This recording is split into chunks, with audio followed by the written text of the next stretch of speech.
Hey, everybody. Thank you for joining today for our special webinar. We've got a featured guest today that I wanted to introduce to you as we talk about supply chain risk management. Today's featured guest is Barbara Weg. She is a supply chain consultant for CMTC. CMTC is California's MEP Center and a proud partner of Sustainment. Barb brings 30 plus years of manufacturing experience specializing in global sourcing and procurement strategies and is a certified supply chain professional. All right, Barb, we're bringing you into the stage. And it looks like you're on mute. There we go. It's great to have you here. Thank you for the introduction, Spencer, and thank you for including CMTC in the conversation today. Great to be with you all. So just a little bit about CMTC and the services we provide. CMTC is a private nonprofit organization. We provide technical assistance, workforce development, and consulting services to small and medium-sized manufacturers throughout the state of California. CMTC operates under a cooperative agreement for the state of California with the Manufacturing Extension Partnership Program, or MEP. That's at the National Institute of Standards or Technology, or NIST, within the Department of Commerce. So there's an MEP center in every state, including Puerto Rico, and each of us offers a variety of consulting services to help businesses within our respective states. CMTC can assist companies with challenges related to supply chain, lean manufacturing, quality systems, HR, cybersecurity, and so much more. So if you haven't already, I would encourage you to reach out to the MEP Center in your state to see how they might assist your organization. A big thank you to the entire Sustainment team, who has been a valued and crucial resource and partner since launching our California Sourcing and Procurement platform last year. So with that being said, let's jump into our topic today, which is risk management strategy and planning. So here you can see a simple overview of how to start, and then towards the end of this session, we'll show in more detail examples of possible risks, as well as an easy way to manage that list into a risk management plan that will have actionable steps. So the first step is going to be to brainstorm all the potential risks you can think of along with their impact and likelihood. Then you're going to determine the time horizon and scope of the risk, prioritizing near-term risks first. A key part of this process is going to be understanding the amount of risk an organization's owners, managers, or stakeholders are willing to take to achieve their goals. And this is definitely going to vary company to company. And finally, we're going to pull all this together into a risk management plan that should be reviewed quarterly at least. And in a few minutes, I will show you a worksheet that can be used to pull together this plan that will use quantitative scoring to highlight the biggest needs. Now, having a supply chain risk management plan in place is important, not just as an internal tool, but also as a demonstration to your clients that you have a strategy in place to address and mitigate potential events that could affect their open purchase orders and workflow. I had this in my last private sector role as a GM for a contract manufacturer. This is where we were able to stay open during the pandemic as an essential business, and our two largest global clients wanted monthly updates regarding any activities that we were seeing in our sector that could affect their orders. The fact that we had this information prepared gave our clients the level of confidence they needed to keep their purchase orders flowing through us and not pull away any business. So earlier we were talking about brainstorming possible risks. And as risks can stem from various sources, for the purposes of our discussion, we're going to differentiate between internal and external risks. So let's talk about internal risks first. These are risks that originate within the organization or its immediate operations. Common internal risks include operational risks, for example. So these are challenges that arise from day-to-day activities such as quality issues, process inefficiencies, supplier challenges, and machinery breakdowns. There are compliance risks. that involve failing to adhere to laws, regulations, or internal policies, which of course can lead to a whole host of other issues. And there are workforce risks, which include labor shortages, lack of training, turnover, or morale issues. There are also financial risks, such as cash flow problems or budget overruns. And there's something we've become all too familiar with as of late, our cybersecurity risks. Here's where you want to make sure that your organization is implementing proper cybersecurity policies and controls to protect against hackers and data breaches. So maybe some of these challenges are keeping you up at night, or you've often thought, I need to address some of these potential risks. For example, if you're a family-owned and operated business and you've not yet developed a succession plan to hand off to the next generation, or maybe you have some very long-time employees that are the only ones that know their specific job tasks, and you've worried for quite some time, well, who would run that department or piece of machinery if something happened to that employee? So these are just a few examples of internal risks that we're most familiar with. So now let's take a look at some external risks examples. So these are risks that come from outside the organization and are generally beyond our direct control. Some common external risks include political instability. So these can disrupt supply chains and changes in government policies, civil unrest, or international conflicts. These events can lead to supply disruptions, increased costs, and delays. Transportation delays can occur due to several factors, such as port congestion, labor strikes, or logistical bottlenecks. These delays can cause significant disruptions in the timely delivery of goods. An example of this, some of you may recall that in 2021, there was a container ship blocking the Suez Canal that caused a massive backlog and delayed shipments worldwide.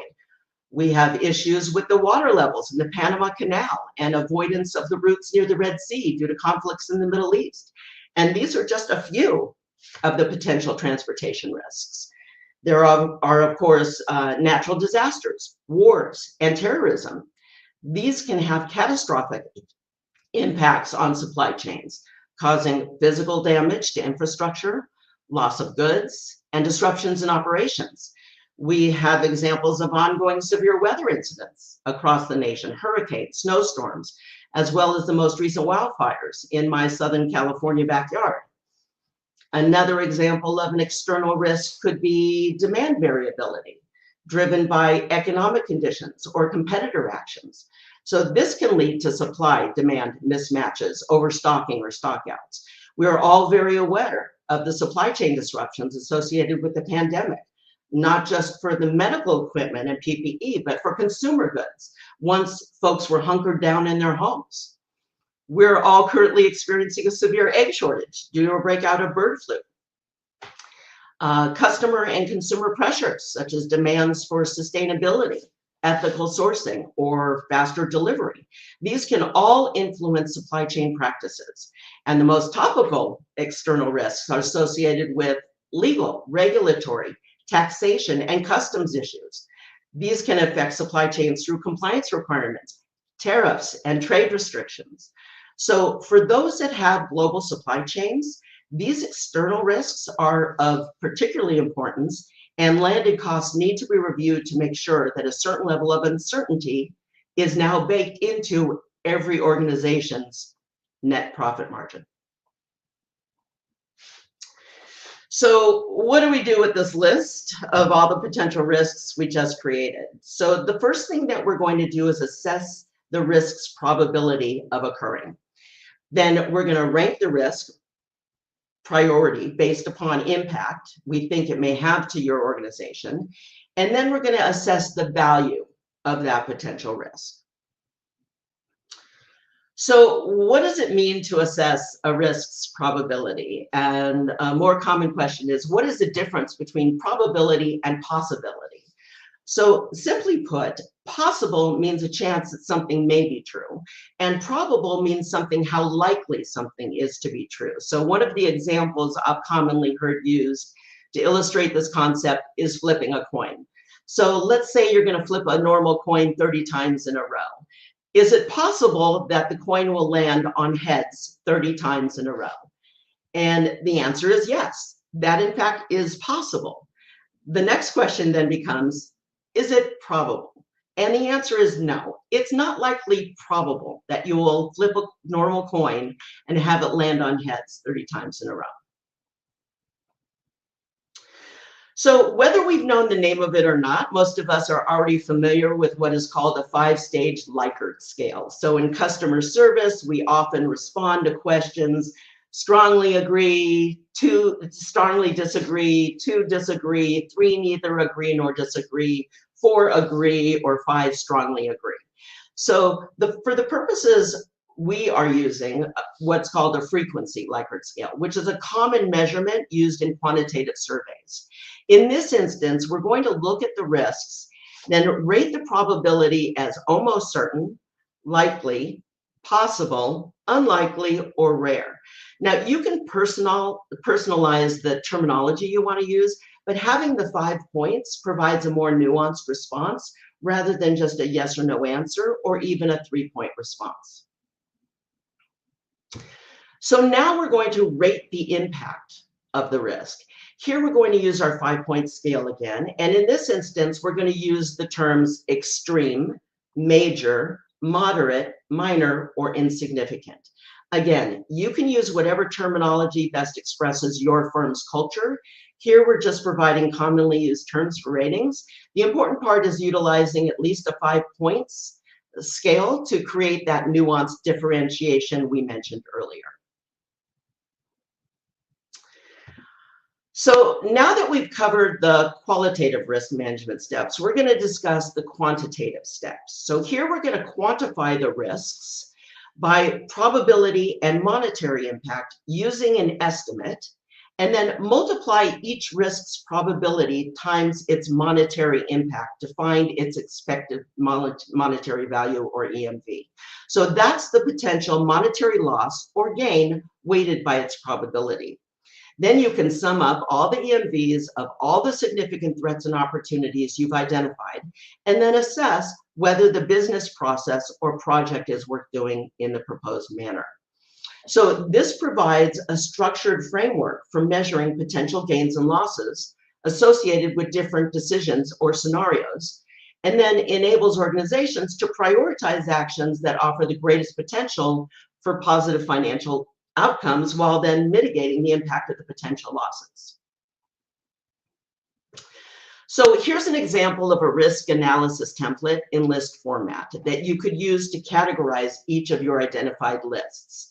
So you can see the first column along the left side designates the risks by identifying them first as internal or external, and we reviewed that earlier, some of those common risks.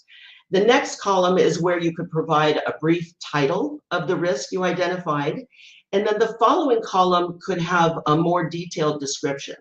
So for the first example, we identified an external risk.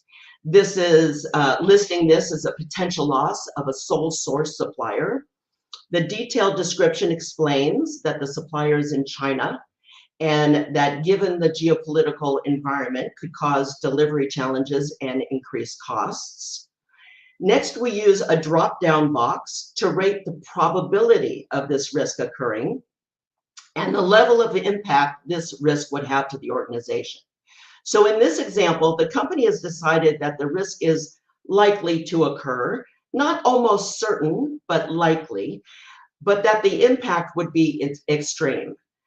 The next column is where you can strategize the actions to minimize or mitigate that risk, and then note the associated costs to address that risk versus the costs of potentially not addressing that risk.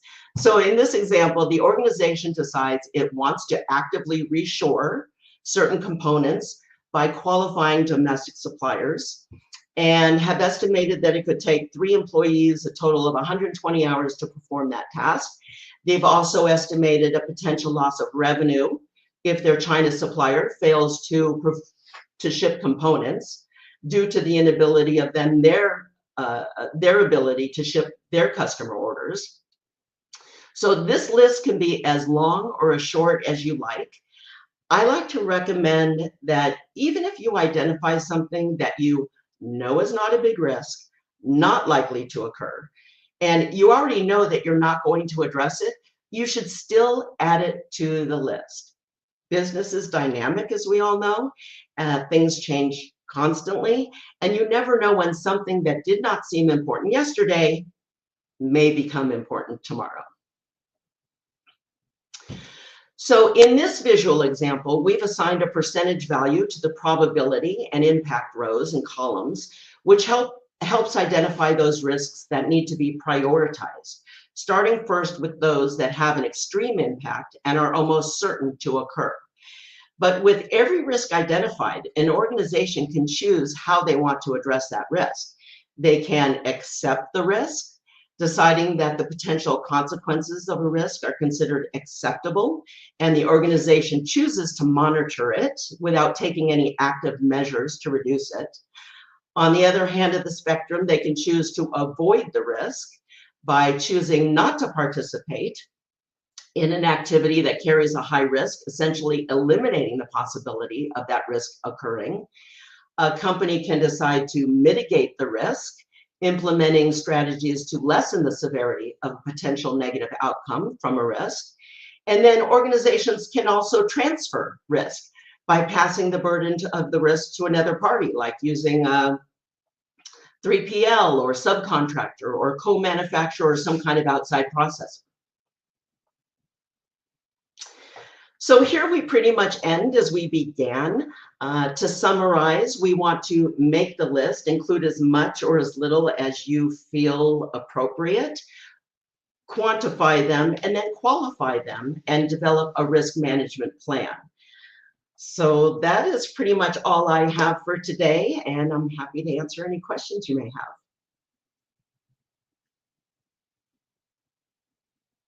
There we go. Sorry. Now I muted myself.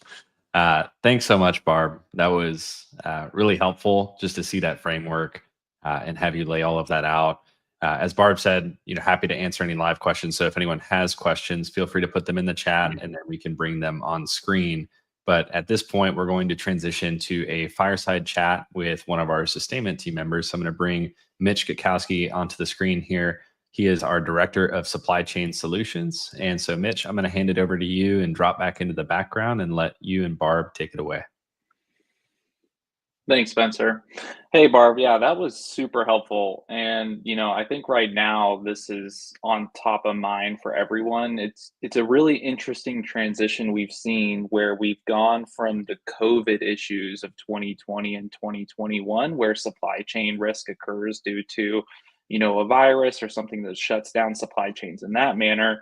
But now we have, geopolitical risks that have occurred ever since the Ukraine conflict, and now just people in different nations looking at their national interest and how manufacturing impacts that. So, as you're talking to manufacturers in California, what contingency plans do you see, supplier companies who are suppliers to larger OEMs or even OEMs looking at, as they're looking, towards their global supply chain and localization strategies? Yeah, that's a great question. Thank you, Mitch. I'm actually in the middle of finishing a deck on this very topic, and I was thinking I might call it tariff fatigue and managing supply chain risk. So the first thing I saw in managing this globalization was companies are increasing their international spend ahead of the proposed tariff increases, and they're increasing their safety stock for certain items. So as many of us heard, some of these tariffs were implemented, some were delayed, some are indefinitely postponed. So this is where your international supplier, your freight forwarder, your customs broker are going to be able to provide you the most recent regulations affecting your shipment at any given moment. Remembering, of course, that the flow down of increased tariffs may not be significant to certain SKUs that you carry. So if you're importing a finished good, then of course these goods are going to see the full effect of the increased tariffs. But if you have a bill of materials with 10 line items on it and only 2 are imported, then the net effect of the increased tariff may be insignificant. So at the end of the day, if you have a global supply chain, this is a great opportunity for organizations to really drill down on their bill of materials and make sure that they have uncertainty built in to their supply chain. And that makes sense. The conversations we're having with a lot of our customers today, and I think you talked about it with your landed cost, when they're looking at this geopolitical risk and the potential of tariffs and then tariffs being taken off the table, is ensuring that you have strong visibility into your total cost of ownership or landed cost. I think that you look back the last couple of decades, a lot of the larger Fortune 500 companies had siloed processes where sourcing groups and logistics groups had their own KPIs they were looking at. But what you really need to be looking at is, as you're sourcing parts from Europe, Asia, or wherever it may be, what is that total cost of ownership? And then, doing those risk factors, how you were calculating out, is a really great tool to understand, what is that impact going to be?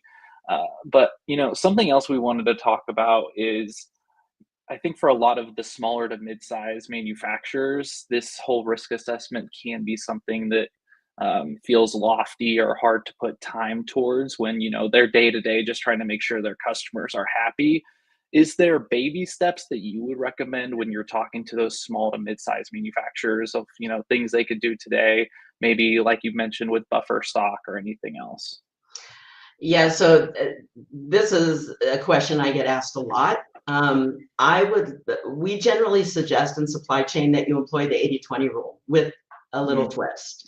So in some companies, they look at the 80% of their spend and focus their attention on their largest suppliers.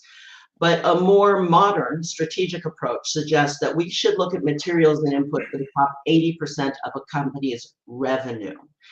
So this will help identify those critical components and maybe even those sole source components that may not necessarily be expensive, but contribute most to a company's bottom line. So that is where I would start.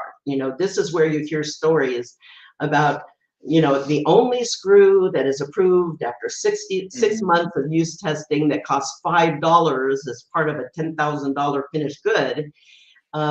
That's where I would start. Take a look at those materials and inputs that contribute to the top 80% of your revenue. And then you can really drill down on your supplier's delivery performance. Maybe place a blanket purchase order for the year to ensure your supplier can meet your forecasted requirements. That's where I would start. Yeah, that's a great point. And I think the 80-20 rule is something that us in the supply chain world are so used to going after that top 80% of spend when looking for cost reduction. But in reality, understanding the complexity of your assemblies that you're making on the floor and knowing, hey, if I do run out of that one screw that only costs 50 cents, I'm going to have major issues. So potentially stocking up with 12 to 24 months worth of it, knowing you might take a slight cash hit is worth it, with it even being a smaller spend item, just to ensure that, supply chain stays strong. No, that's super helpful. And, this tool you've presented, I think is very helpful. So I do hope that, people joining this webinar go download it and start to have this as part of some of their recurring meetings. And, I see this as something that if you're looking, if you're a mid-sized manufacturer, if you're having those S&OP meetings, this might be something that's very important to bring into those S&OP meetings because, it really can help drive to leadership on both sides of operations and sales, how important some of these risks are to the overall health of the business. For sure. Well, Spencer, there you are. There I am. Awesome job, y'all. I appreciate hearing the conversation, Barb. We are very grateful for your partnership and your support of Sustainment, but also the work that you're doing to help the California manufacturing community. I think that you've made an incredible impact through that. And as part of that, I just want to provide some additional resources for our viewers. So on the left, we have a free 2-minute supply chain assessment from Sustainment. You can scan that QR code or go to our website to be able to see that and get your personalized supply chain excellence score. That's a 3-page report with categorical recommendations, scores, and benchmarks, and will help you take this supply chain risk assessment conversation further. And then on the right, if you're a California manufacturer, you can learn more about CMTC's partnership with Sustainment. This gives you access to valuable resources specific to California manufacturers. One thing I wanted to note here as well, Barb, can you chime in and just share the best way to get in touch with you directly? Sure. We didn't put my email on there, but I can be reached at bweg@cmtc.com. Awesome. bweg@cmtc.com. That's great. And so we appreciate everybody taking the time out of their days to join us. As always, we have this monthly webinar circuit. And so please tune in next month. We'll have an exciting webinar for you. And if you need anything in the meantime, you can reach us on our website, sustainment.com, or hello@sustainment.com is our email. Thank you so much. Hope everyone has a great day. Thank you.